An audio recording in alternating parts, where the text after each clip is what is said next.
તો આજે આપણે જાણવું છે ગુજરાતના સંશોધન કેન્દ્રો વિશે. શેના વિશે? તો કે સંશોધન કેન્દ્રો વિશે. હવે બટાટાનું સંશોધન કેન્દ્ર ક્યાં આવેલું છે? તો કે ડીસામાં આવેલું છે. ક્યાં મિત્રો? ડીસામાં. ત્યારબાદ મગફળી જુનાગઢ, કઠોળ દાંતીવાડા, ખારેક મુદ્રા, મસાલા જગુદણ, ડુંગળી ગોધરા, ફળ દહેગામ. હવે મિત્રો આ બધા જ સંશોધન કેન્દ્રો ક્યાં આવેલા છે? તો ગુજરાતમાં આવેલા છે. પરંતુ આપણું મુખ્ય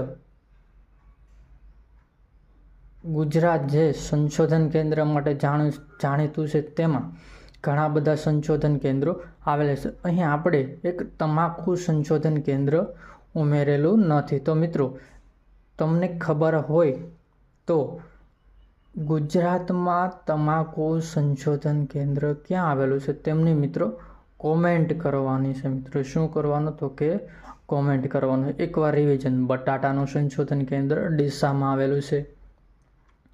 ત્યારબાદ મગફળીનું સંશોધન કેન્દ્ર જુનાગઢમાં આવેલું છે. કઠોળનું સંશોધન કેન્દ્ર દાંતીવાડા આવેલું છે. ખારેકનું સંશોધન કેન્દ્ર મુદ્રામાં આવેલું છે. મસાલા સંશોધન કેન્દ્ર જગુદણ આવેલું છે. ડુંગળીનું સંશોધન કેન્દ્ર ગોધરા આવેલું છે. ફળનું સંશોધન કેન્દ્ર દહેગામમાં આવેલું છે. હા મિત્રો, આવા આવનારી પરીક્ષા માટે ઘણા બધા અગત્યના પ્રશ્નો અને આવનારો જીકે અને બંધારણના પ્રશ્નો વિશે જાણવા માટે આપણી ચેનલને લાઈક કરો, શેર કરો, સબસ્ક્રાઈબ કરો, ફોલો કરો અને તમારા મિત્રો સુધી આ ચેનલને પહોંચાડો. આમાં ઘણા બધા એવા સ્ટડી મટીરિયલ આપણે મૂકીએ છીએ જે તમને ઘણી બધી રીતે ઉપયોગી થતા હોય છે. થેન્ક યુ મિત્રો.